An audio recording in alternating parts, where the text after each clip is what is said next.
ওম শ্রী গণেশায় নমঃ।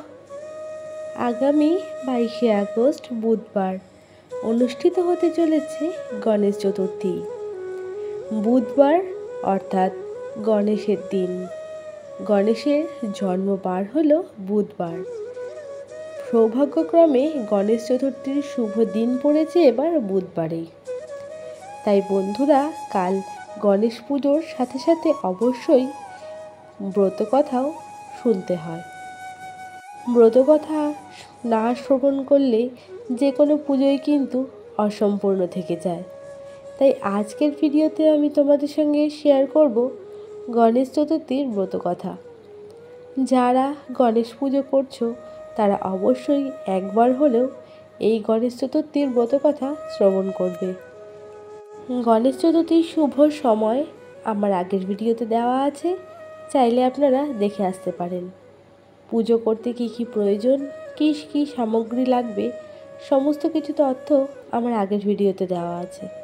আজকের ভিডিওতে আমি তোমাদের সঙ্গে গণেশ চতুর্থীর ব্রতকথাই পাঠ করে শোনাবো। তো বন্ধুরা, দেরি না করে মূল পর্বে আসা যাক।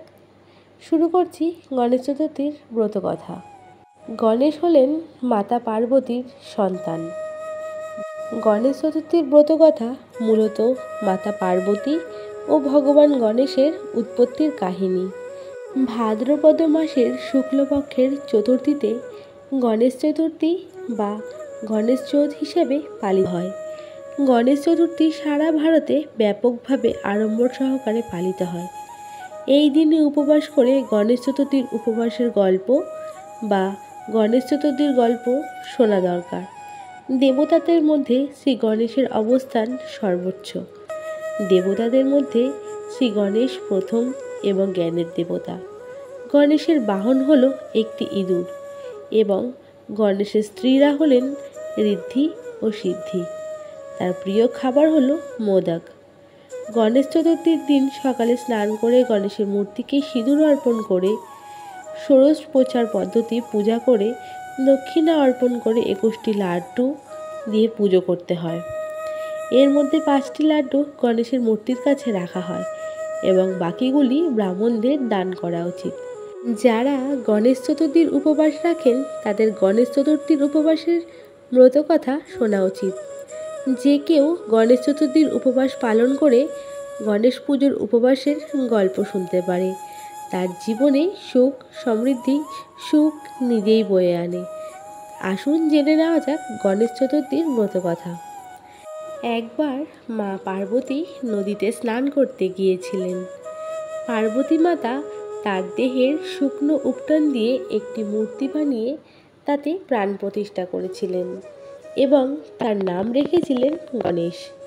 পার্বতী মাতা তাকে একটি মগ নিয়ে দরজায় বসতে বললেন এবং বললেন, আমি যখন স্নান করছি তখন কাউকে ভেতরে ঢুকতে দেবেন না। এরপর মহাদেব এলেন। গণেশ তাকে সোজা দরজায় থামিয়ে দেন। শিব অনেক বুঝিয়ে বললেও কিন্তু গণেশ রাজি হননি। এটাকে নিজের অপমান মনে করে শিব তার ওপর ক্রুদ্ধ হলেন এবং ত্রিশূল দিয়ে তার মাথা শরীর থেকে আলাদা করে ভেতরে চলে গেলেন। মাতা পার্বতী যখন জানতে পারলেন যে শিব গণেশের শিরচ্ছেদ করেছেন, তখন তিনি খুব রেগে গেলেন। দেবী পার্বতী গণেশজির শিরচ্ছেদ হয়ে যাওয়ার কারণে খুবই দুঃখ পেলেন এবং তিনি খাবার ও জল ত্যাগ করলেন এবং মাতা পার্বতী এই দুঃখে খুবই মর্মাহত হয়ে পড়লেন। তখন মাতা পার্বতীর দুঃখ দূর করার জন্য মহাদেব আদেশ করলেন, এই সোজা রাস্তা দিয়ে যাওয়ার পথে যে পশুকেই পাওয়া যাক না কেন তাকে যেন তার সামনে আনা হয়। মহাদেবের কথা মতন সবাই বেরিয়ে পড়লেন এবং কিছু দূর এগিয়ে যেতেই দেখলেন এক মরা হাতি রাস্তায় পড়ে রয়েছে। সেই মহাদেবের আদেশ অনুযায়ী সেই মরা হাতিকে তুলে আনা হলো মহাদেবের সামনে এবং মহাদেব সেই হাতির প্রাণ প্রতিষ্ঠা করলেন এবং হাতির মাথা গণেশজির ওপরে প্রতিষ্ঠা করলেন। এরপর হাতির মাথা গণেশজির মাথায় রেখে তাকে জীবন দেন। এই ঘটনাটি ঘটেছিল ভাদ্রপদ মাসের শুক্লপক্ষের চতুর্থী তিথিতে। সেই থেকেই এই দিনকে গণেশ চতুর্থীর দিন হিসেবে পালিত হয় এবং মহাদেবের আদেশ হলো সর্বকিছু অর্থাৎ যে কোনো শুভ কাজ শুরু করার আগে পুজো হবে গণেশের। গণেশের পুজো ছাড়া কিন্তু কোনো শুভ কাজই অসম্পূর্ণ। তাই আমরা হিন্দু সনাতনের মানুষরা যে কোনো শুভ কাজ করার আগেই কিন্তু গণেশের পুজো করেই শুরু করি। এমনটা বিশ্বাস করা হয় যে গণেশ চতুর্থীর দিনে উপবাস পালন করলে, গণেশের ব্রত কথা শুনলে বা পাঠ করলে মানুষের পাপ ও জীবনের ঝামেলা দূর হয়। গণেশ চতুর্থীর উপবাসের গল্পে বলা হয় যে একজনের ইচ্ছে পূরণ করে এবং জীবনের সুখ সমৃদ্ধি নিয়ে আসে। আজ অর্থাৎ গণেশ চতুর্থীর দিন যারা যারা পুজো করছেন তারা একবার হলেও এই ব্রতকথা শ্রবণ করবেন। আপনারা যারা গণেশ পুজো করছেন তারা অবশ্যই গণেশ পুজোয় কিছু জিনিস অবশ্যই ব্যবহার করবেন। সেগুলি হলো লাল ফুল এবং দুর্ব। ভুলেও গণেশ পুজোয় সাদা ফুলের ব্যবহার করবেন না, কারণ গণেশজির সবচেয়ে প্রিয় ফুল হচ্ছে লাল ফুল। যদি সম্ভব হয় আপনি নীল অপরাজিতাও গণেশজির উদ্দেশ্যে নিবেদন করতে পারেন। তবে এই নীল অপরাজিতা ফুল কখনোই কিন্তু গণেশজির পায়ে নিবেদন করবেন না। এই অপরাজিতা গণেশজির মাথায় সর্বদা অর্পণ করতে হয়। তবে গণেশ পুজোর ক্ষেত্রে কিন্তু লাল ফুল সবচেয়ে প্রয়োজনীয়। আরও একটি যেটি প্রয়োজনীয় জিনিস সেটি হলো জবা বা যে কোনো প্রকারের লাল ফুল এবং তার সঙ্গে দূর্বা ঘাস। দূর্বা ঘাস ছাড়া কিন্তু গণপতি বাপ্পার পুজো একদমই অসম্পূর্ণ। ভোগ হিসাবে অবশ্যই আপনারা গণেশজির প্রিয় খাবার অর্থাৎ লাড্ডু এবং মোদক ভোগে দেবেন। তুলসী পাতা শ্রী গণেশ পুজোয় সম্পূর্ণ নিষিদ্ধ হিসেবে গণ্য। তুলসী পাতায় শ্রী গণেশের পুজোর ব্যবহার করার অর্থ হলো সম্পূর্ণ পণ্ডশ্রম। তাই ভুলেও গণেশজির পুজোয় তুলসী পাতার ব্যবহার কখনোই করবেন না। এর পেছনে যে কারণ রয়েছে তা আমি এর আগের ভিডিওতে আপনাদের সামনে তুলে ধরেছি, আপনারা চাইলে দেখে আসতে পারেন। বন্ধুরা, আপনারা বাড়িতে অথবা দোকানে যে স্থানেই গণেশজির পুজো করুন না কেন কখনোই কিন্তু খোলা জায়গায় করবেন না।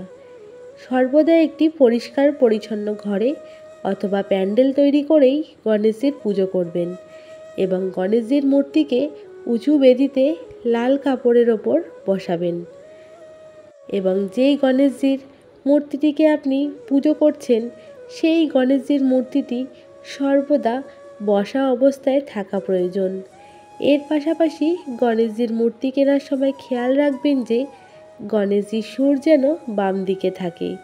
গণেশজির পুজোর ক্ষেত্রে মূর্তি নির্বাচনের সময় এই ছোট ছোট বিষয়গুলি অবশ্যই খেয়াল রাখার প্রয়োজন এবং এই বিষয়গুলি নিশ্চয়ই আপনি জানেন যে বাড়িতে গণেশজির মূর্তি কোনোভাবে বেডরুমে কিংবা গ্যারেজে কিংবা সিঁড়ির নিচে কিংবা বাথরুমে এইসব জায়গায় আশেপাশে কিন্তু কখনোই রাখবেন না।